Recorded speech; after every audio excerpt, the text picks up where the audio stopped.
So, nimekuwa nikifanya biashara za online kwa zaidi ya miaka 7 sasa, lakini kuna kosa moja kubwa ambalo nimekuwa nikifanya kipindi chote hichi.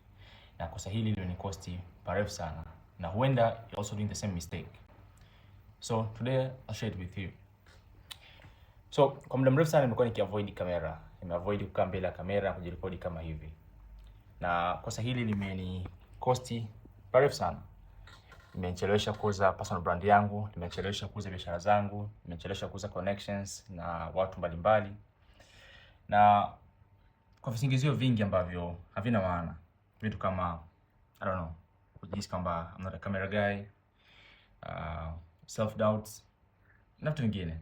Lakini leo hii nimeamua kukubali kweli kwamba personal brand ni muhimu sana and I need to step up na kushow up mbele ya kamera. So I'm challenging myself kurekodi video na kushare video mtandaoni every single day for the next 30 days for at least 1 minute. So expect my videos every single day for at least 1 minute.